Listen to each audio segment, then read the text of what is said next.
What up, guys and ghouls? Welcome back to another episode of Fright Mic. I'm Sam. I'm Liz. And today we're continuing our month of, what is it called? Sinister Senses. Dun, dun, dun. Bum, bum, bum. That's right. We're talking about all the spooky stuff without sight, sound, taste, touch, emotion, mental stability. You know, all that good stuff. All those senses. You know how it is.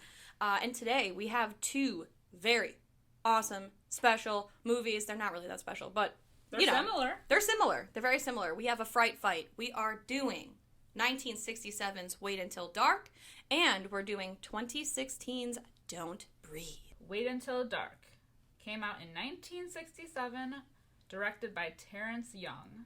Currently has a 7.8 out of 10 on IMDb. It has a skyrocketing high 96% on Rotten Tomatoes. Hey. That's good.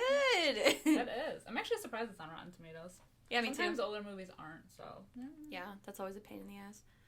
But yeah, this is on there, and it's high, which it should be, because this is a good movie. It is, and it's interesting because Audrey Hepburn is our main girl, our final girl. True that. If you want to call it. I don't think they had final girls. Did they? No, they had final girls. I mean, by she's then. like the only girl. Other than Gloria. They have final boys. Right? This was like the only thriller / horror movie that she's done. And it's good. It's not part of her, like, aesthetic. Right. Normally. She's so... Dainty. Yes! She's so thin and beautiful. She is. And she's a great actress. Yeah. Yeah, but this is her only... I think she wanted to do this movie, I had heard. She told me herself. From beyond. From beyond the grave, I had heard that she did this movie because she had that, like, persona of being, like, that, you know, hoity-toity from all of her other movies. Yeah. Or, like, the good girl and everything. And she had this, like, persona, and she wanted to do something different, and this was it. Shaking it up in Hollywood. I know. I love when they do that. I love when they, like, go against the grain. They're like, I'm gonna do a horror movie. Well, nobody wants to be typecast. So true. Yeah. I'm sick of being typecast, too. Let me tell you. Right, it's awful. I want to be as unpredictable as possible. I hate being always classified as a very thin, very attractive woman. Model-like, almost. It's awful, let me tell you. And our boy Alan Arkin is one of the main villains in this movie. He's crazy. He reminds me so much. He wears these kooky, circular, dark glasses and is almost like cartoonishly bad. He reminds me of like Dr. Doom from Roger Rabbit, but like with a Dumb and Dumber Jim Carrey haircut. Oh yeah. It's funny that you say cartoonish because, so first of all, he's super young in this movie. I almost didn't recognize him at first because he has like the glasses on at first and like the hat and everything.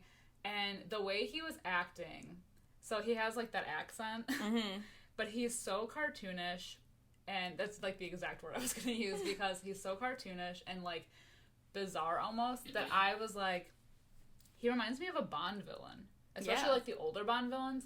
Come to find out that Terrence Young has directed Bond movies before. Get out of town! I'm like, oh, it all makes sense.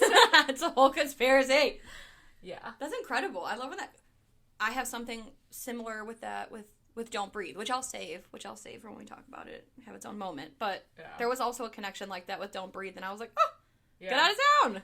There's also another connection that I heard with this movie where I guess when Audrey Hepburn was 16... she had volunteered as a nurse in during World War II, and one of her wounded patients was Terrence Young. Shut up! Get out! Yeah, so I don't know like what year that was, but come to 1967, he's directing her in this movie. Whoa! What the fuck? That's crazy. The connections. Life finds a way. Talk about a full circle moment. Amen. Well, shall we get into it? Yes. Let's do it. Let's talk about it. We've got Lisa. She is flying from Montreal to New York City with a doll filled with heroin. Yeah. That's right. You heard it here. It's like an ordinary doll that I will admit you see for only the first 4 minutes of this movie. And when it comes up again, she pulled it out and I was like, is that the same doll? That porcelain doll. I know. It's so, like, ordinary that I was like, that can't be it. But yeah, it's stuffed to the gills with heroin. She is taking it. She notices when she gets off the plane, because she gets it in Canada, where, you know, everyone gets their heroin. And, that pure, clean Canadian heroin. And when she gets off the plane in New York City, she notices a man watching her, and she's like, oh, shit. Because Lisa, tisk tisk, she's going to go into business for herself, you know. Sisters are doing it for themselves.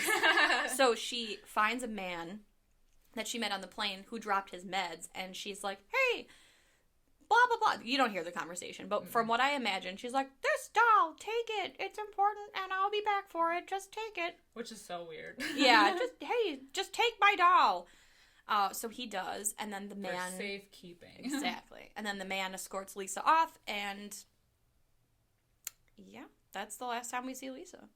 Alive. That's true. Alive. Well, she's so beautiful. She is beautiful. Mm-hmm. I thought she'd be in it more, but nope. No, she's gone right away. She is. And when they find her body, that is something. I love that so much. It's haunting. I really do love, especially when Audrey Hepburn walks right by it. I know. How do you... what if she walked into it?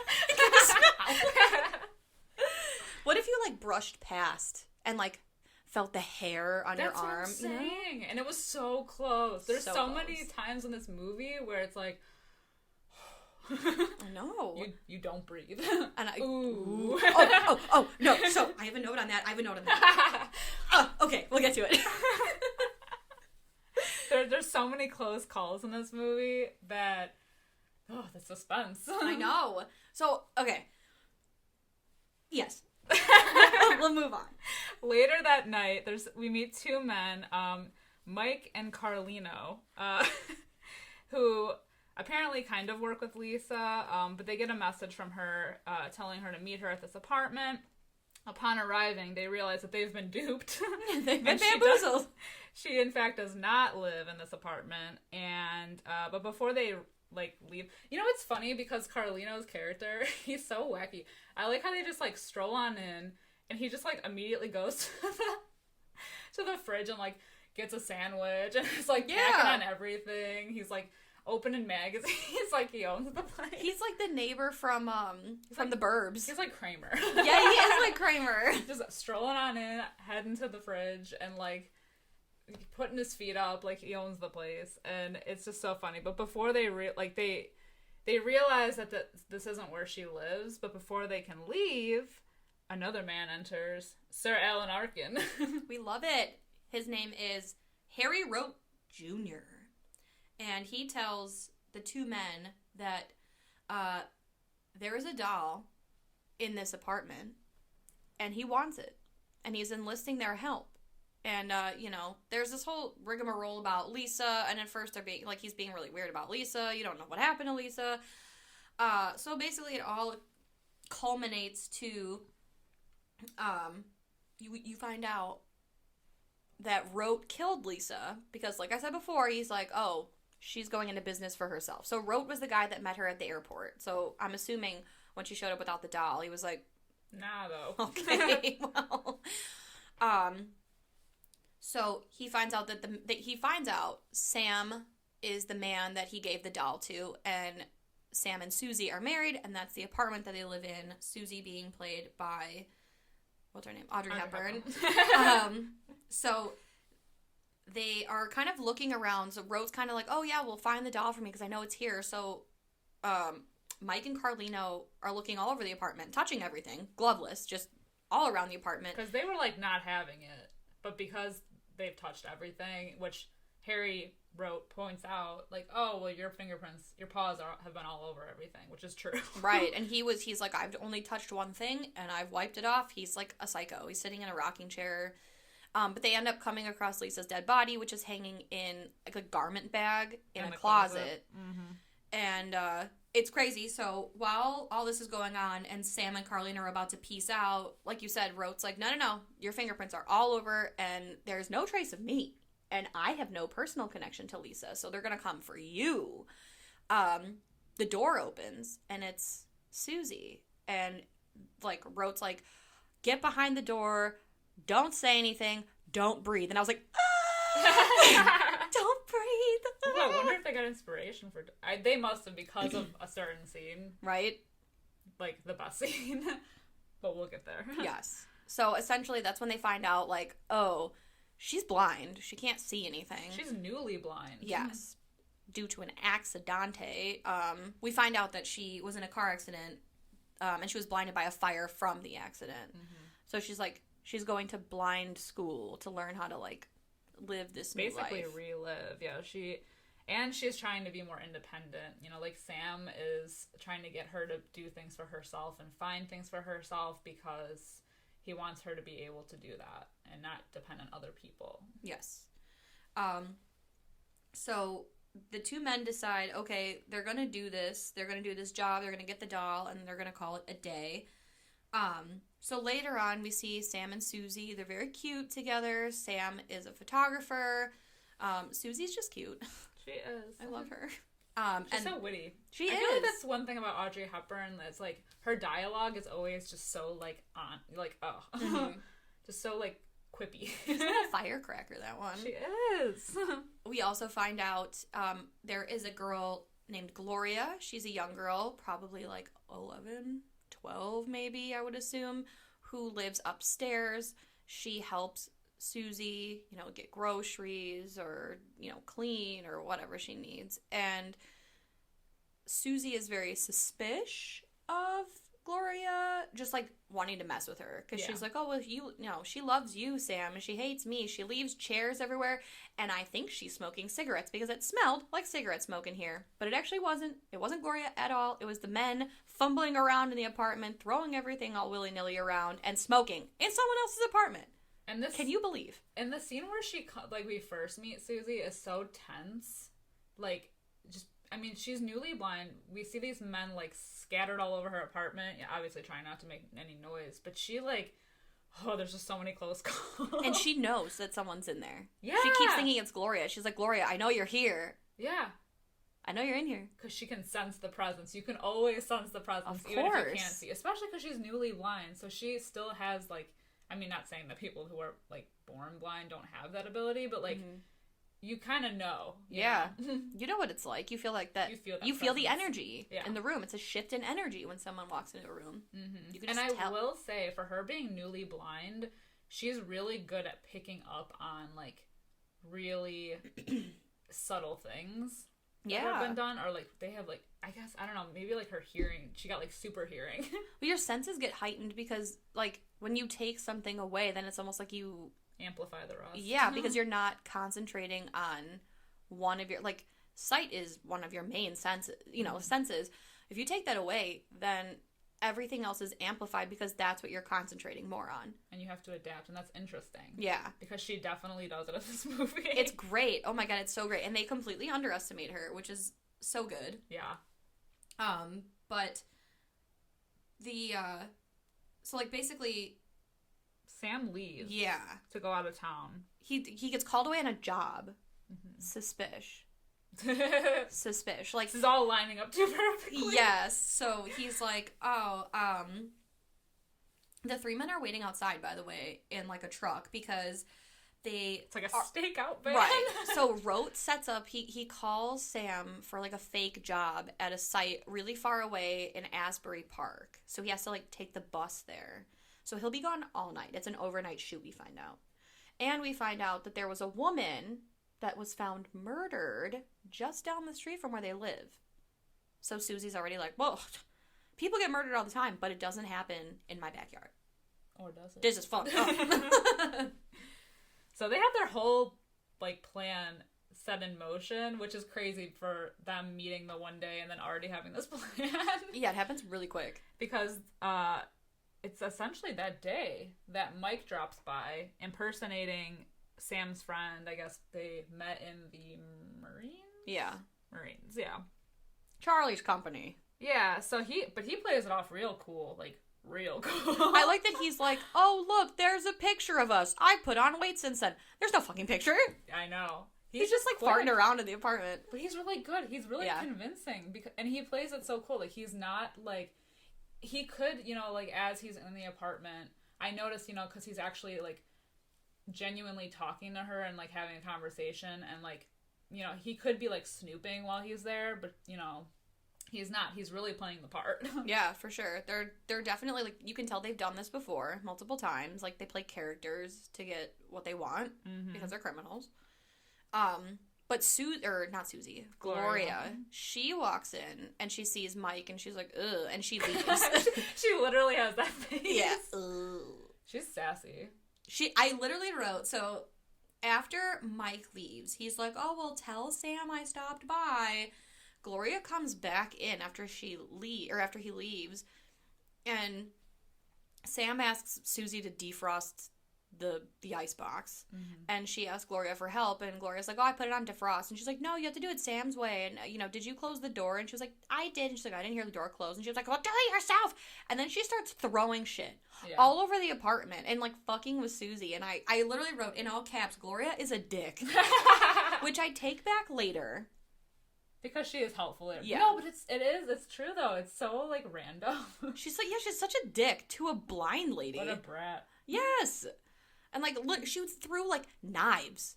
I know. Okay, because later psycho. Then she's helping her pick it up because she feels bad. And she's like, oh, wait, no, there's a knife there. Like, were you going to make her pick that up herself? Right. Goddamn. You bitch. And she's quick to forgive. Yeah. Susie. Yeah, she is. She was like, you know, because Gloria's like, you called me names. I never call you names. And it's like, oh, shit, you're right. God damn it. So they make peace. And then a break-in is faked. So this is like, this movie gets very Three Stooges for like a brief period of time. It's so true. Yes. So like. It's like a revolving door. This apartment is a revolving door.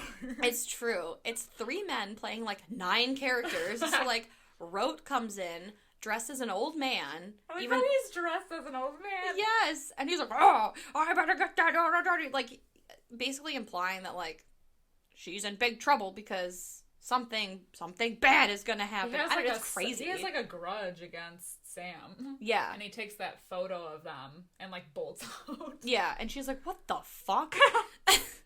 And I think shortly after that is when Mike comes back, right? Because he's like, oh, I forgot something. Yeah, he claims he left a package there, but he immediately, this is the funny part, because she tells him what happened, and he's, like, immediately invested in this. Like, I'll cancel my flight. Yeah, all acting aside, you just met this woman, and you're gonna cancel your flight. Right, I'll cancel my flight until Sam gets back, because I am invested in this. I am a good citizen. So he goes to call the police, which he's really calling the entire time that they say anything about them making a phone call to the outside world. They're really just calling the payphone across the street. Yeah, and it's literally right across the street. Like, I get she's blind, but she has neighbors. Oh, yeah. No one's gonna suspect. You couldn't do it down the block where no one can see. It's literally right in front of her apartment. I can see them from her window. Oh, yeah. I mean, she can't. Well, yeah, true. But, yeah. But Gloria can. Yeah. But he calls the police officer to the payphone. You know, wink, wink. Wink, wink, nudge, nudge. The police officer is played by Carlino. Yes. And then he comes in, and he's all very like, oh, listen here, see, we got a call, and there was a disturbance here, and da-da-da-da-da-da. There was a break-in, you say. It's like, it gets so crazy. It basically is just like a revolving door of people coming in and out, that it consists of Carlino playing the cop, and then we've got Mike, who I guess stays with her for a little while, and then at one point, Rote comes back in playing the old man's son. And this is the first time that we realize that Susie is more attuned to other senses than than they expected. Because after the son of the old man leaves and basically is like, oh yeah, well, I'm looking for a doll and blah, blah, blah. Susie tells Mike, she's like, is the place dirty? And he's like, no, why? And she's like, oh, well, because the detective was, like, dusting everything. Like, the blinds, the banister, was wiping everything down. She goes, and, I noticed that the old man wore a shoe that was squeaky, and the young man wore the same pair of shoes. And also, they're new. Ooh. Like, she can just tell. She knows this shit. She knew, and the second that she says that, I feel like Mike's face kind of is like, oh, shit. Yeah, because he's like, is she fucking with me? Can she see? Right, and he's like, oh, no, you must be mistaken, blah, blah, blah, blah, you know? Yeah, like a bumbling idiot, because they're like, oh, no, we fucked with the wrong lady. That's right, you fucked with the wrong blind woman. What does she call herself? Like, the world's best? The champion blind lady. Yes, champion blind lady. So, yeah, like, it's just, like, this whole crazy shit. Basically, they make up this story about a missing wife, so Mrs. Rote, and the doll, and I think they're heavily implying that Sam is the one that killed. Well, he said like he had an affair. He had with the her, affair, and then somehow is involved in her murder. And this doll plays a big part in it. That she gave him this doll, and it plays a tune, and he whistles the tune. And when he whistles the tune, she like gets this look on her face, like, "Oh shit, I know that doll." But yeah, they basically just, like, make her really suspicious, make her think her husband, her beautiful, lovely, caring husband, is having an affair and also a murderer. Yeah. And they really, like, amp up this story by causing panic for her, because Mike then tells Susie that there's, like, a cop car stationed outside her house. Yeah. And that they're all suspicious of her and their family and all this stuff. And that they have to find the doll to connect Sam with the case. Right. So he is now, like, trying to push her on this issue. But she still trusts him for a little while at least until... So he leaves. I don't even remember why. They all keep coming in and out. But he leaves at one point, and Gloria comes in, and she, like, sneaks the doll. Like, we see her sneak a doll, like, under the couch, and Susie catches her, and she's like, what are you doing? And, like, she hits the doll, and it plays the tune, and she was like, oh my god, did you take this? And she was like, I was only borrowing it. And she was like, well, we have to hide it because these men are after it. And this is where it, like, starts to get interesting, because they hide it in the washing machine, and she basically, like you said, she's like, oh, like, are the police, because he says there's police watching the place, are they still out there? Like, they're right in front. And she's like, there's no police. So there's, like, a weird van. And so she's essentially using Gloria as her eyes. Yes.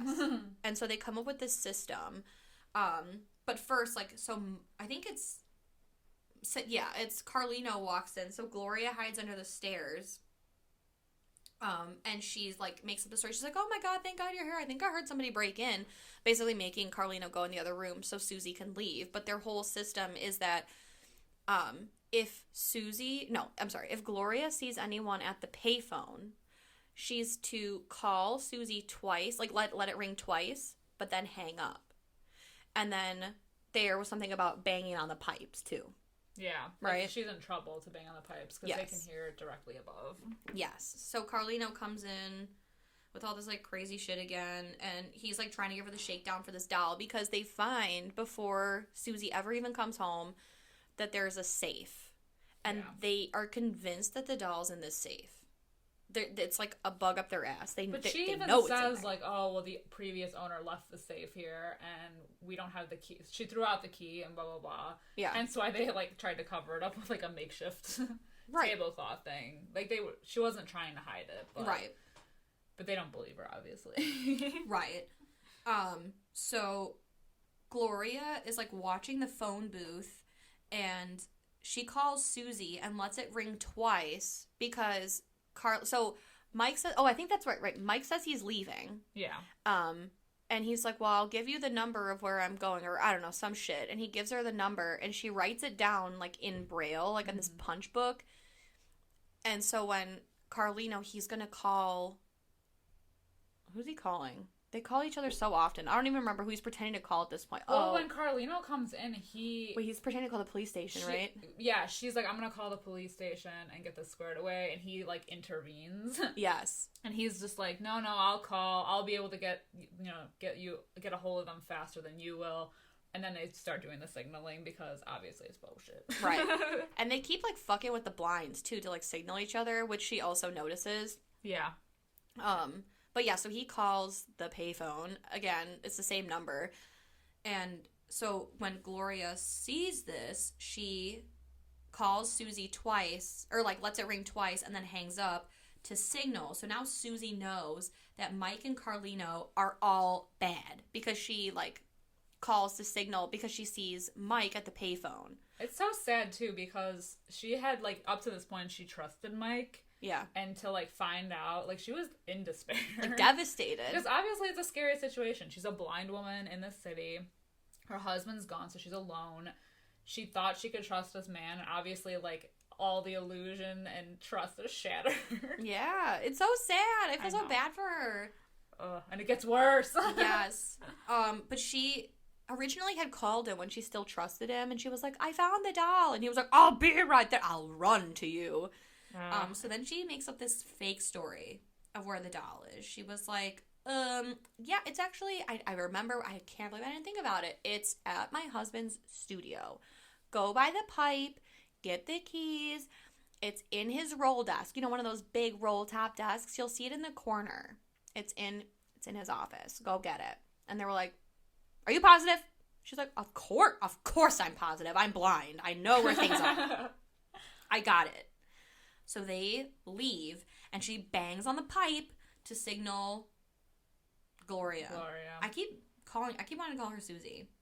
Gloria. Yeah, she signals help from Gloria to come down, and that's when she is like, you need to go get Sam. You need to go to the bus station and meet him there, and you need to stay all night. Yeah. And this girl is like 11. Yeah, she's really dependent on her, and she's like, wait, no one has seen you, right? Like, Carlino didn't see you? She doesn't know what you look like? She's like, no, I don't think so. So they dress her up and give her, like, a little umbrella, I think, to signal, because she tells her, like, once I know that you're safe, I'll call the police. But what she doesn't know is that when she told Mike where to find the doll, the other men were also there. Yes, and cut the power line, or the phone line. Mm-hmm. The phone line, yeah. So Gloria pretends to be a Girl Scout and is fucking with Carlino. He's like, buzz off, kid. Bitch, you're 40 pounds overweight. Danger, also. Yeah, also. But she, like, has an umbrella and she's banging it on, like, the rails. So then Susie's like, okay, good, she's safe. Goes to call the police. Phone line's dead. Yeah. So then this bitch gets prepared to home alone these bitches. She really does. Which I thought was going to be more wacky. I don't know what I was expecting. Well, she puts them in her shoes by destroying all the lights. It's funny that she knows exactly where all the lights are in her house. Yeah. Like, even in the hallways and everything. It's like, she, like, almost thinks of everything. Right. Which is, okay. So I know we're comparing this with Don't Breathe. Do you remember, it's not in the movie. They didn't put it in the movie, but in the trailer for Don't Breathe, remember it shows, like, when they're in the basement and the lights go out? Yeah. In the trailer, he goes, now you see what I see. And when she starts smashing the lights, that's what I thought of. I know. So, like, ugh. So dumb. But when she was smashing the lights, that's all I could think of was like, now you'll see what I see. Well, she's trying to put them at a disadvantage just like her. So she's thinking that if she breaks the lights, it doesn't matter for her. She's blind. Right. But they can't see. Have you ever seen Dinner for Schmucks? Mm-mm. Oh my, okay. So it's a movie about like businessmen that gather losers, and the person that brings like the biggest loser wins like a pot, it's like a pot of money. It's kind of sad, but it's also funny. And the cop from Bridesmaids, he plays a blind guy who likes to fence, and when shit goes awry at this dinner party, he's like prepare to fight me like as equals, and he shuts the lights off because he thinks that it's shutting all the lights off, but it just turns one light off, and he's like, now you see what I see. And it's like, everybody can fucking see you. Anyway. It's really good. So at this point, Mike comes in. Oh, she also pours the chemical in the bowl too. True. Yes, because Sam has a dark room. Yeah. So he's got, like, chemicals to develop photos and stuff. And she knows the concoction. Yes. So Mike comes in sometime later. He's like, you bitch, you been new. How long you known? The funny thing is he, like, strolls in, and she's just, like, sitting there in a rocking chair in the dark. Yeah, I think there's, like, one light on. Yeah. Which is weird. If you smashed all of the bulbs, why leave one light on? I know. But it's just like... Yeah. She's hello. A badass bitch. Yeah. Oh, hello. Didn't see you there. Yeah, so he's just like, oh, how long have you known? He admits everything, and I guess there's, like, another scene where we see, like, we cut away from the apartment and we see a mysterious figure in a car running over another person. So he was kind of, like, insinuating that Mike had Carlino kill Harry Rote. But in fact, when Mike leaves, suddenly Harry appears alive and well. Yeah. And really, it was Carlino that he hit with the car. Exactly. So Rote is, like, a mastermind behind this. Like, he kills Mike. He ran over Carlino, so he's dead. And he locks them into the apartment. Like, he locks it with, like, a chain or on the doorknob. And he's like, those idiots, they thought they had me, but I had them the whole time. Mm-hmm. I knew what was going on the whole time, and they didn't. And so obviously, he's an evil person. He's planned their death this whole time. And he's like, and now, you're gonna give me that doll, Toots. And this is, like, the part that is crazy, because he just taunts the shit out of her. It is bad. Like, yeah, he throws something at her, so she thinks that he's over at one spot, but then he takes his shoes off, so she doesn't hear the squeaky shoe. And he pours gasoline all over the place. Yeah, it's like, so I assume then he knows that she's afraid of fire. Because of the accident. Right. Because it does come up earlier. She senses, like, smoke, and she's like, there's a fire! Yeah. So he's like, heartbreaking. Yeah. Especially when he's, like, messing with her, like, her face, and she's like, what is that? And it's just, like, it's his hand and a scarf, and, like, ugh. It's fucked up. Yeah, it's so messed up. Yeah. But it essentially, like, culminates to she throws the bowl of acid in his eyes, and he's like, ah! And then she turns all the lights out.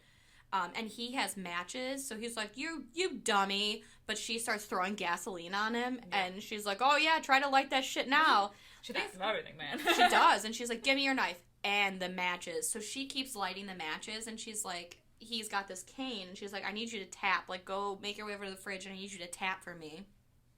And so he's tapping, so she knows where he is. And meanwhile, the screen is dark, because everything at this point is dark, and she's not lighting any more matches. And then he realizes that he can open the fridge, and there's a light in the fridge. So he does. So he can see her, but she doesn't know. Yeah. And it's really awkward. It's a one light she forgot about. Yeah. And he stops tapping, and she's like, what? Keep tapping. Keep tapping. But he's like, it's over for you, bitch. Because he puts a towel in the crevice of the fridge, so she can't close it. And it's just, like, really tense. They struggle for a while. But she finally concedes to give the doll to Rote. So she takes it out of the trash, where she ended up moving it from the dishwasher, from the washing machine. He gets the doll. And then when it gets dark. Yeah. And then he's like, all right, now make your way to the bedroom, Toots, so I can kill you. And emotionally? Yeah. Yeah. It's literally dark. But also traumatic. He's getting all the he's pocketing all the heroin out of the doll, and we think that's that, but it's not, because he basically tells her that he intends on raping her. Yikes. Doesn't say it in those words, but he's like, head to the bedroom, Toots. Yeah. Get going over there now. So she is very smart, because when that knife that Gloria had thrown earlier, she gathered it with, like, the other stuff, and when she grabbed the doll out of the garbage can, she grabbed the knife too, just, like, on the sly, you know?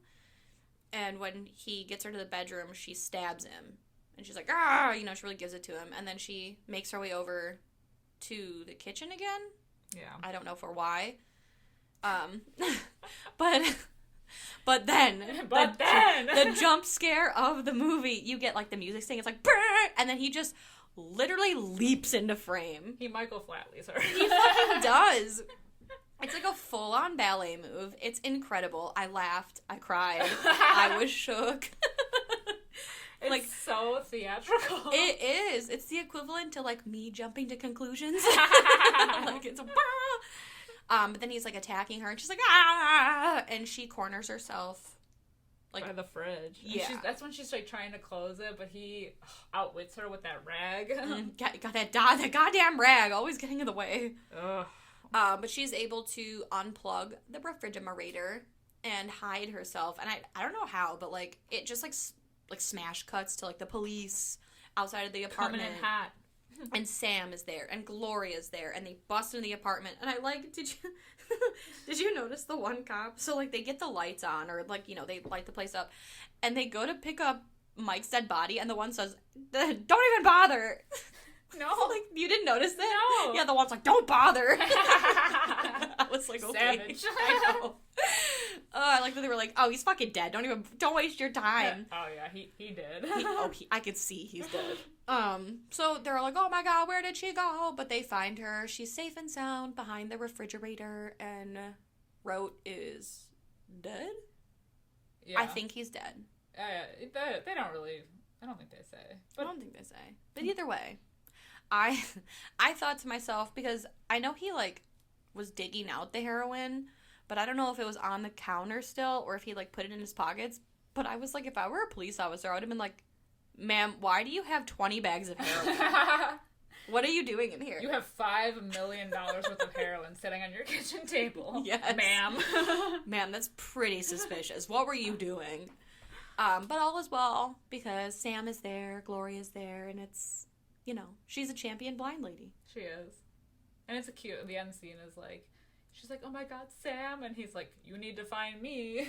Yeah. "You need to come find me. Come to me." When she explains the story to the cops, do you think they'll believe her? That's the thing. It's like real suspicious. And then there was a man, and then there was another man, and then he left, and the other man came in, but then they were calling me from a payphone. But I guess they got Gloria to back it up. Yeah, that's true. She was able to see everybody. Yeah. It was an elaborate plan for them. Yeah, that was a lot of character she's work. A blind lady. They could have just busted in and, like, chloroformed her. Right, like, roughed her ass up, or... And I don't know. It just seems very elaborate for something. It's like 3 guys taking on 1 woman. Yeah. It's very... But they really, like, acted it all, the whole thing out. It's very Three Stooges. It is. If that were made today, it would be more like Don't Breathe, where there's a lot more guns, violence, and semen involved. Oh. But I do admire this because it's literally, like, one location. Mm-hmm. It's so much... These kind of movies remind me of, like, a play. Like, this could easily be a play. Yeah, for sure. Because it's just, like, set up that way. You know what I mean? Yeah, like, you don't have to dress the set or scene or whatever they do. Yeah. It kind of reminds me of, like, an Alfred Hitchcock movie. For sure. It's very Hitchcockian. Mm-hmm. For a while, like, when I was watching this, I almost kind of forgot that it wasn't. Yeah. Yeah, it had that vibe, though. Mm-hmm. Those cuts. It was really good. Mm-hmm. So what would you rate Wait Until Dark? Oh, I want to know what you rated first. I give it a 4.5 out of 5. Oh, damn. It's high. Because I really like it. I think the watchability is there. I think it's clever. So, if you don't know me... which you should by now. You should. I really have an aversion to anything at all that exists from like 1964 to 1984. I think it's that is so all specific. Bad. Yes. Well, so like every decade, I feel like the trends really don't start until like 3-4 years in, because you're still coming out. Like the 2000s trends didn't start until like 2003, 2004, because you're still like coming out of the 90s. Nothing much is going to change, So like for music, for example, anything from like 1960 to 1962, 3 still has that like doo-wop, like 50s sound, and then after that you start getting to like the hippy dippy like Beatles shit, and like I don't like it. And I hate the 70s as well. This movie was made in 1967, which by my standards and rules I shouldn't like. However, I really like this movie. I really like the pacing, which I do have an issue with in a lot of movies from the 60s and 70s. I think the pacing is bad. I love the music in this movie. I was going to say that. It's creepy. I'm glad you brought that up because I almost forgot about it, especially in the beginning. I literally like thought to myself, I'm like, this is very 28 Days Later. Yeah. It's like sounding. Yeah. I really like it. They do a really good job. It's not overly, like, it's not scary, but for the, it's like, if that were you, that's a terrifying position to be in. Yeah. I think it's directed brilliantly. I think the lighting is good. I think I really like it. I think the story, although it's kind of like comical at times, like it's this whole big elaborate story it's not necessary. But I really like it. I thought it was really well done. Well, to your point about it being from this late 60s, I think is interesting because I feel like this movie almost has like an early 50s vibe to it.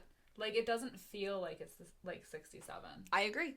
And it could have been that. But also just the sheer, like you said, it's not scary per se, but I feel like almost as like an audience, because her character can't see, all of the like weight of terror is put on the audience. For sure. Like us as the audience, because she's just so helpless and everything. I mean, we learn that she's really not, but like, you know, you see this and you're like, oh my god, she's like this helpless blind lady. I mean, when, you know, at the ending, when Alan Arkin's character comes in and is like taunting her, like, that's horrific. Yeah, that's when it gets really, that's like the most tense that it gets, is like, it's really dark at that point. And you don't know what this guy is capable of. I mean, he just straight up killed the two guys, you know, he had been working with, and so we're like, okay, well, her chances aren't that great right now. Right, it's very slim, and you know nothing about his character. He's the character that you know the least about. Yeah. Period. So, he's just like a psychopath, but I really highly enjoyed this movie. Yeah, so no, 4.5 out of 5. What would you rate it? I give it a 3.5 out of 5.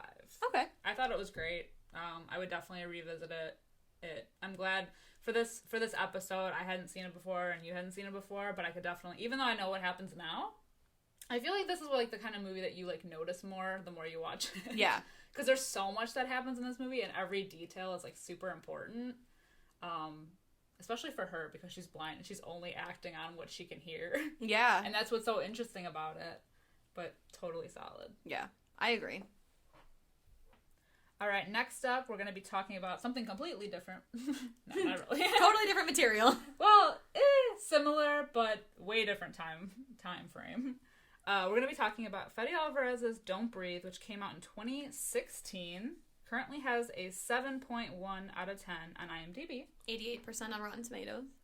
Ooh, so well loved. Yeah, very well liked, very well received. This is the Wait Until Dark that came out years later. Yes. I'm not even going to try to math that right now. I would have called it Still Waiting Until Dark. We're still waiting. Right, still waiting. And they did. So this movie was crazy. It was crazy. It took a crazy turn. I'll say that. Yeah. You think it's going to be something, and it's something completely different. And there's a lot. So much semen. There's a lot to unwrap. And too much semen. Yeah, there's a lot to unpack here. I remember seeing this in the theater, thinking, wow, what a performance from the dog. Yes! This is the first time that it's like Cujo.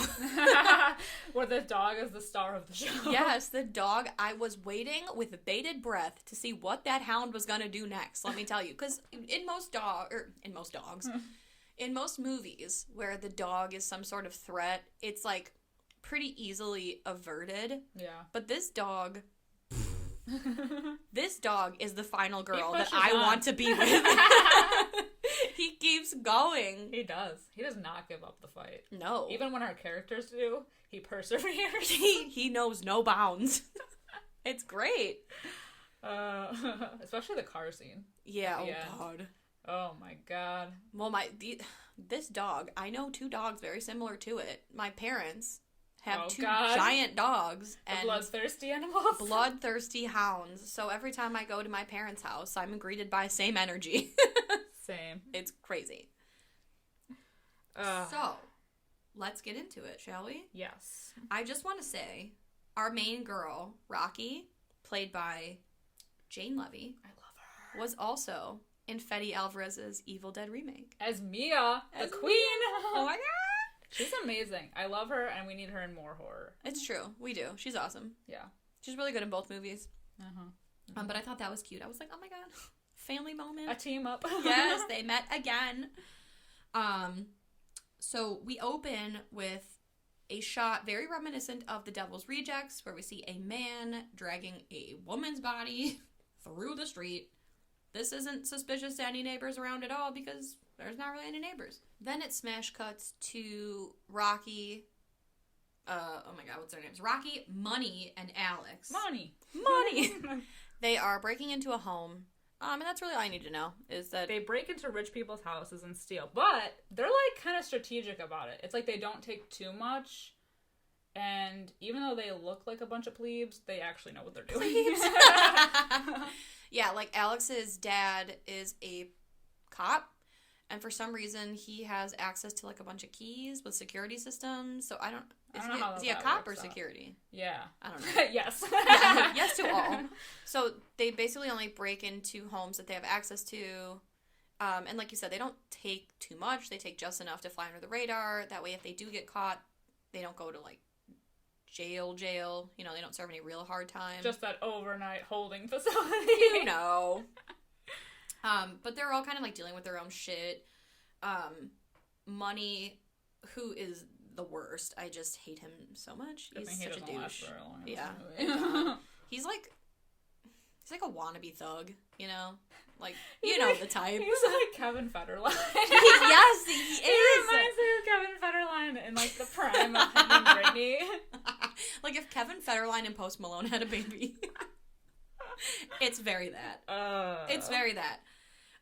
He finds this house, and he brings it to them, and he's like, yo... This army vet was paid off by a rich family after the daughter killed the, like, vet's daughter in a hit and run. Well, I guess not hit and run, but, like, you know, in a hit and hit. A hit and kill. Yeah. And he's like, oh, he's loaded. He's got tons of money. Let's do it. Let's steal his money. And they're like, no, like, you could go to, like, jail for that. Like, I'm not fucking doing it. So Alex at first doesn't agree to do the job. Because it's a lot of money. Right. But it's, like, 6 figures. But because he's in love with Rocky, he, like, agrees to do it. I like how they, like, then decide to stake out the neighborhood. It's, like, a shitty neighborhood. Like, we're talking ghetto. And his house is the only one that is, like, occupied. Which I was reading on. Okay. So, fun fact. Ooh. It's not really fun, but... So they filmed the exterior shots in Detroit, and... They basically didn't do anything to it. So how you see it is how it lies.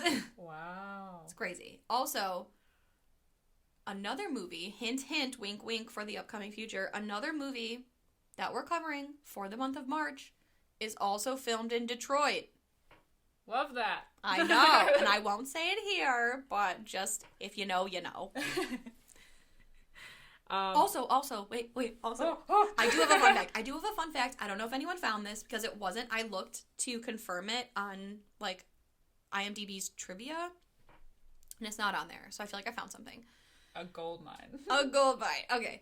It's not that exciting, but when Alex is doing research on, like, the vet situation, like, before he decides, like, okay, let's do it, he pulls up, like, all these newspaper articles on, like, the situation, and on, like, a sidebar of the article, you see, like, a man's face kind of blurred out, and then the like, headline says, police charge illegal immigrant in double homicide, and the picture, 99.9% sure is Fede Alvarez. Really? Mm-hmm. Ooh, an Easter egg. Yes, a little Easter egg nugget. And I think I know he's not American, so I just thought it was interesting when it says, like, immigrant. I mean, it says a legal immigrant. We know he's not, but, like, yeah. I thought that was kind of funny. It was, like, a director nudge. cameo. Yeah. Yeah, so I was like, oh my god, how cute. I love that he inserted himself in that way. Of course. Well, while they're staking it out, the situation, they do learn that the man is blind, and the dog, like, makes its first appearance. First jump scare. First jump scare of the movie. The goodest boy ever. Already trying to scare off these people. Hooligans. These intruders. I do find it funny that the blind man lives on Buena Vista Lane, and Buena Vista literally translates to good view, which he has none of. Ooh. So LOL. But yeah, so the dog coming in hot right away. We know he's going to be the hero. He's going to be... Foreshadowing. He's already doing the work. But that night, the robbery is set in motion. Money. Kevin Federline. K-Fed. Drugs the dog. Poor dog. I know. He knocks him out.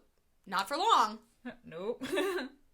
And then they disable the alarm and everything. They get in pretty easily, and find the blind man, like, kind of just chilling in his armchair, asleep. Yeah. And, that's when he drugs him. Yeah. Well, it's, like, super tense because Money, like, goes in and he's sleeping.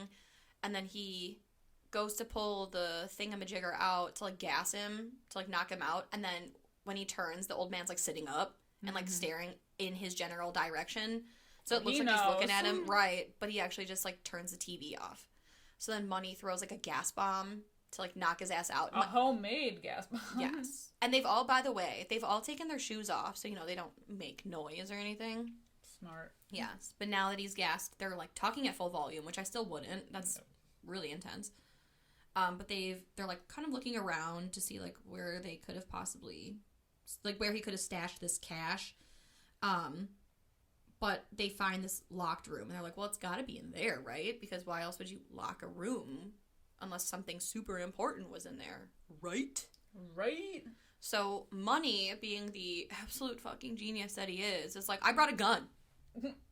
Why? They're all like, why? And he's like, well, I did because I'm a gangster, and I brought a gun, and it's like what all the gangsters use, and I'm going to shoot the lock off. So he does. But then the old man wakes up. Ooh, it's crazy, too, because they're just, like, standing there, and all of a sudden he's just there. Yeah. Like, he's so silent. I know. But, so the gun has made Alex, like, this is too much for him. He's like, I'm out. This is enough. And he leaves. But then, I think he makes it out until we hear some suspicious activity. Yeah. And it's really fucked up. Mm-hmm. So, because the old man's awake, he's like, who's there? The jig is up. Right? And Money's like, hey, man, it's just me. I'm drunk. I think I'm in the wrong house. I know I'm in the wrong house. I'm just gonna go, okay? But then the old man, like, walks forward, and he feels with his feetsies the lock. Mm-hmm. So he knows. He knows something's up. Mm-hmm. So Money pulls the gun on him. And then... But the blind guy is not so innocent, shall we say? He acts like it, though. He's like, oh, I just, He, like, pins him up fast. He does, like... And he's like, how many are there? Yeah, and so, like, Money's looking at Rocky, who's his girlfriend, and he's like, oh, it's just me, man. Just let me go. I won't say anything. And you should never say it's just you. Mm-mm. Because then there's no witnesses. So, of course, Money gets shot in the head, through the mouth. Like, in the neck, like, really through painful. the head. Yeah, it's... like, his teeth move. I don't know. His teeth leave his body. Yes. So Rocky's like, oh, fuck! And she hides in, like, a closet nearby, and that's when we see Alex, who he's out. He was out, man. He was. And he comes back in. Because he knows his girl Rocky. He knows. Is in danger. So he texts her, and he's like... hey, what up? And she's like, NM, chillin', how about you? But she's like, I'm in the closet, come get me. So while he's on his way, it's really tense because the blind man is, like, coming down the hallway, and he almost, like... There's so many moments like that where they, like, just miss each other. Yes. He, like, just breezes by Alex without touching him, and so they're hiding. And I think, like, at this point... No, wait. First, because they find a safe. So Rocky unintentionally finds a safe because it's in the closet. And she sees him open it. Because I don't know why. I think he's going to check the goods to make sure it's still there. Right. But she's, like, right there, and she can see him punching in the code. Mm-hmm. So she knows. And when Alex finally shows up, he's like, we gotta get the fuck out of here. And she's like, shh, 1 second. Punches in that code. I'm stop you right there. Right. Gets that money, puts it all in her bag, and she's like, okay, now we can go. Meanwhile, the blind man is busy, like, locking down the place. He, like, locked all the windows and the doors and is, like, keeping them in with him. Mm-hmm. He's locking it down. Mm-hmm. And so they're like, well, shit. We saw a cellar outside, so the only way to get out is through the basement. A la As Above, So Below. The only way out is down. So they go into that locked room, which they see is not really like a room. It's like a closet with a ladder leading down. And this is where this movie takes a turn. Yeah. You know, like a big turn. A big old turn. And they also, this is when the old, like, the blind guy realizes the money is gone, too. Yes. By the time they're in the basement, he goes back over to the safe and he's like, oh shit. Oh yeah, it's because like he finds, so they took their shoes off and he walks into his kitchen and he's like, I smell teenagers. Yes, I smell children. And he finds the shoes and he's like, oh god, there's 2 more of them. Mm-hmm. So he knows they're in the house. And his goods are gone. He's very upset. Now he's triggered. Now he's triggered. So he's like, bah! But they go in the basement and they see a girl tied up. So she's chained up in like what I can only describe as a massive pillow fort. Yeah. What's up with all the pillows on the floor? Oh, muffling the noise maybe? Oh, maybe. But also for comfort? But also pillows all over the wall. I don't understand that. It probably is for like, what do they call it? Soundproofing. Yeah. Yeah. She's chained to this giant wall of pillows. With a mouth guard? What did they call it? The thing where you... Gag? Yes. Mouth guard? I was gonna say... like for teeth? Yeah. She's trying to nap and get her teeth in right. She grinds her teeth at night. Same, I relate. All the stress. Yeah, so she's tied up with a mouth gag in a pillow fort. And they're like, what the fuck? She manages to hold up that newspaper clipping, which I'm wondering why she has that. I don't know. But the newspaper clipping is basically of her. It's the clipping of the accident that killed the blind man's daughter, and she's pointing to herself, like basically saying that she's the one that accidentally killed the girl. Yeah. And her name is Cindy, we find out. Mm-hmm. So Rocky, like, she feels bad for the girl, so they end up releasing her because she points to a safe. It's the same code as the code upstairs, which, I mean, that's just really poor planning. You can't use the same passcode twice. They always teach you that. It's stupid.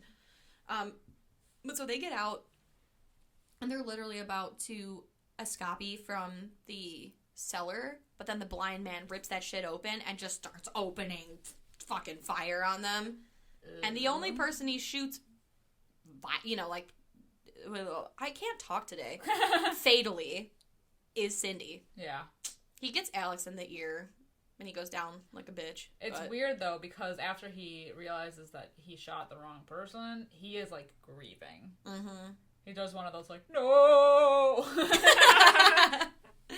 And we don't know why at first. Yeah. We're like, oh, wow, he's, like, really attached to this prisoner. Right? It's, like, reverse Stockholm. Oh, but we learn. Yeah.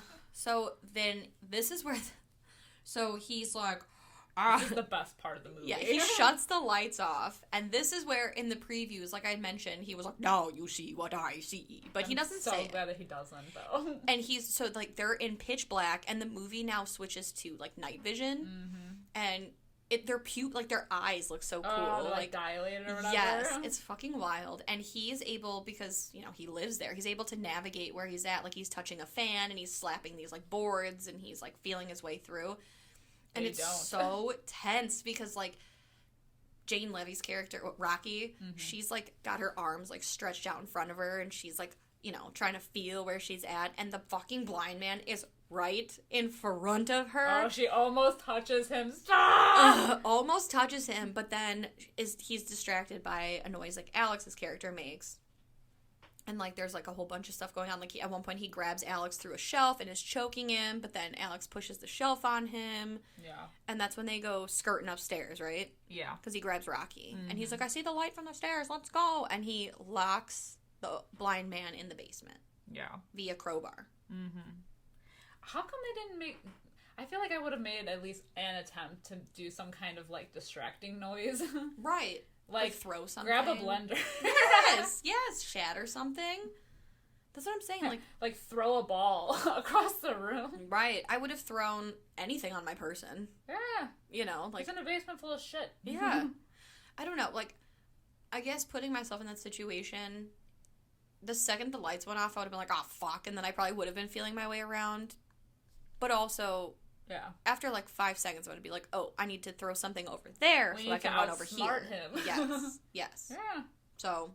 Whatever. The point is they make it out, and they're pretty excited. They're pretty, like, in the clear for all of 5 seconds. Until our friend the dog shows up. Somebody slept right through his druggos. He's so full of rage. He slept right through the drugs. Oh, yeah. And he just attacks them. But they end up trapping him in the room. And the man gets out again. Of course he does. Because he's, a superhuman. Yeah. He's a vet. He is. He's been through some shit. He gets out, attacks Alex, and they end up fighting for a while. And then he, impales him? Yeah, it's, really weird. So, Alex is not well. No. Because he goes flying through a window. So, they lock themselves in a room where Rocky is able to climb through, the vents. Or, the ducts in the house. And Alex gets pushed through a window by the dog because the dog is fucking awesome. He's very forceful. He is. And so he falls on a window, which then shatters. So he falls into the kitchen. And that's when, so the blind man and him, tussle. And he goes into, the workroom where the blind man had dragged Money's body. So we see Alex finding the body, and then it looks like... So the blind man grabs crops, and it looks like he's about to go cropsy on that bitch. Getting cropped up in here. Getting cropped. Nice callback to the burning. Love that. So we think Alex is dead, right? Cut to Rocky. She's in the vents. The dog goes after her. The dog is like, I can get in there. In the vents. He does not give a fuck. He knows no bounds. He will do what he will. So Rocky, falls. And when she wakes up, she, sees a vent leading to the outside. So close. So close, because she kicks it. And she's just about to crawl out, but then the blind man snatches her. And I think he, knocks her ass out, right? Yeah. Oof. He knocks her out, and then she wakes up, chained to the pillow fort. He really likes that pillow fort. And this is when it gets real, real weird. Because she tries to plead with him, saying, this isn't going to bring your daughter back, blah, blah, blah, let me go. Nah, though. Because he says that that's actually not true, because his intention is, because he lost his daughter, he was using Cindy to impregnate and bear him a child to make up for the one that she took away from him. Well, now it's, with our girl Cindy gone, it's only Rocky. Right? And, a uterus for a uterus. He's holding her accountable. It's so sick. And then he says, I never forced myself on her. What does that mean? Because he pulls out a turkey baster full of cum. I'm just gonna say that's it. Aggressive. It's true. It's in it's in his basement in a fridge. I don't know. I got questions. I'm not even gonna ask him. There's so much semen, and he puts it in a turkey baster, and then okay, I never forced myself on her. I'm not a rapist. Okay. Beg to differ. Well, you're a kidnapper at the very least. And I don't know if he means I didn't force myself on her because my pee-pee didn't go inside of her. Just my turkey baster. That's still forceful. I'm sure Cindy didn't agree to the terms and conditions of this contract. I'm positive. She did not read things ahead of time. Absolutely not. So he, oh God. And then of course. Oh God, the worst part. Of course. You just get an up close and personal shot of this semen, and there's a hair in it. Mm-hmm. Just to really, in case you weren't sure before. Cherry on the cake, pube on the semen. Pube on the semen. Oh. It's so gross. And I was reading. Oh God. Just on this movie, and it's so they said it was a stylistic choice to put the pube in there for, realistic purposes. Stylistic choice? We did not need that. We did not need any of this. I knew what it was before the pube entered the chat. The pube entered the chat. And then they said, what they used for the semen was what they use in the adult films. So is that semen. Not semen? So they used semen. I mean, unless... is there fake semen? What do they use on adult films? If they don't produce. Right. Oh, God. If the wells are dry, they just throw this. It's the alternative. The other white juice. Juice? Oh. Sorry for all the cum talk. Welcome to my cum talk. Oh my god. So he's got this turkey baster. Things have really gotten off the rails in this movie, in this podcast. I apologize. I don't. You saw the title of this movie and you clicked on it. You knew what was gonna happen. You knew what was coming. Aww. I'm done. I'm done. Goodbye. I guess I'll take it from here. So, where do we go from here? I forgot what happens the rest of the movie. So he cuts a hole in her shorts, and he's got her in this, like, S&M harness. Position? Yeah. Assuming position. And he's waggling this turkey baster of cum at her. But then here comes Alex, not dead. Because the body that got cropped was Money's. And Alex was hiding under it. So, he beats the blind man over the head, is able to free Rocky, and then she kicks him, you know? She's like, ah. And then she takes that turkey baster and jams it in his mouth and squirts it. She's like, oh, yeah, how do you like that? Oh. Aggressive. But I like it. I approve. How do you like the taste of your own wares? Where? This movie. This fucking movie. Off the rails, man. It goes places that no movie has gone before. No turkey baster has gone before. Now that's a money shot. No. Get it? Because he shot money before. A money shot. It's full circle now. It's full circle. How did I not think of it before? Jesus. Sorry. Let me collect sorry. myself. But they get out, they decide to leave and not call the cops because how do you explain this shit? Right.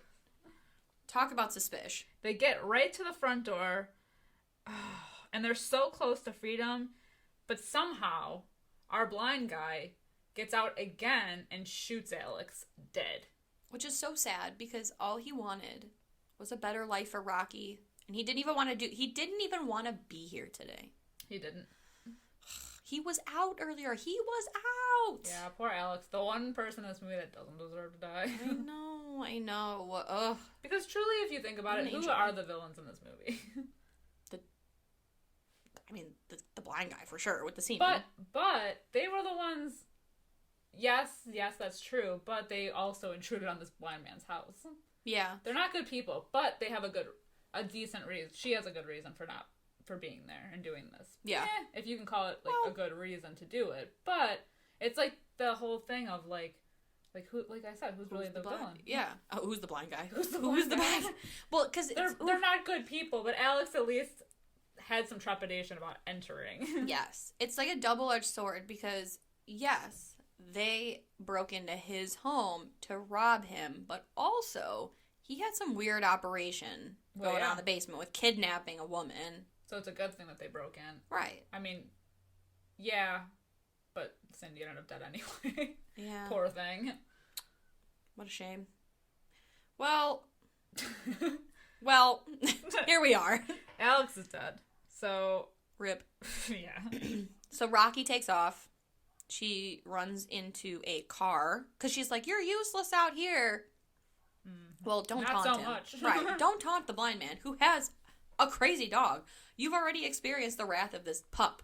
Okay? Mm-hmm. So then the dog comes, like, he comes out running out the gate like, "You don't fuck with my man." He says those words. He does. So he arfs his way at her, and she hides in a car where she does get very crafty, and she's able to lock him in the trunk. Mm-hmm. And she escapes, but is conked out again, where we are taken to the beginning shot of the movie of her getting dragged down the street. I hate when movies do that. Yeah. I hate when they do that. When the opening shot of the movie is the end. Yeah. Spoilers. Yeah. Because it's like... I mean, you don't really realize who it is, I guess, at first, but... It's just like a waste of 5 minutes. Like, yeah. I didn't need that at the beginning, no. Yeah, we didn't need that. No. So then what happens? He drags her back. But Rocky comes too, and that's when she sets off the alarm in his house. And then she grabs that crowbar and just completely, like, whacks him with it. She goes to work. He falls down the basement, and she books it out of there. And also, by him falling, he sets off the gun that he had in his pocket and shoots himself in the side? Yeah. Sure. So she leaves before the cops can come with the money. Yeah. So we then get the other shot of her now. Some time has passed, and she has escaped her shitty life with her sister, using the money. They're going to the airport to head off to California or some shit. Yeah, they're going to start a new life. But while they're at the airport, Rocky sees a news special that an army vet was found alive in his home after an invasion. And she sees, like, it's the blind man. He's alive. He made it out. He's in stable condition. And the newscast basically says that there were only 2 invaders, and he did not report anything stolen. So it, like, basically is implying that because there were 2 bodies in his home, that, you know, both of them were killed. So, you know, nothing suspicious or out of the ordinary is happening. The money was not reported, so now he can go after Jane Levy without, in a sequel. Exactly. And they are making a sequel. I'm pretty sure. I think I heard that too, yeah. Yeah. That'll be fun. I hope there's less semen. Oh, significantly less. Like, yeah. none. Like, absolutely none. Like, absolutely not. A dry film. Ooh. A dry film. So, what? How many turkey basters would you rate this movie? Oh, this is a good movie. It's really good. The suspense is solid. It does come off the rails a little bit at the end there. I was not expecting that. I don't think anybody was. No. 3 out of 5 for me. Also 3 out of 5 for me. Yeah. It's solid. It's entertaining. It's good. It's watchable, or like rewatchable, I should say. The parts that are tense are tense. Mm-hmm. I like a lot of it. I don't like the semen. I love the dog. Love the dog. It's great. Yeah. Solid. Yeah. It's you know. Yeah, I'm gonna stop talking. What more is there to say? Yeah. Alright, guys, we're gonna wrap it up before things go too far again. I'm so sorry for all the cum talk. Sorry. This episode was very long. Sorry for that. But also not sorry. I'm really not sorry, But if you want to continue the talk, find us on Instagram. We're on Instagram, Facebook, and Twitter. Let us know what you think about this film, what you think about Wait Until Dark. I know they're kind of set in completely different time frames, but if you've seen both, which do you prefer? I know that Don't Breathe gets a little wild, but yeah, we enjoyed it nonetheless. Absolutely.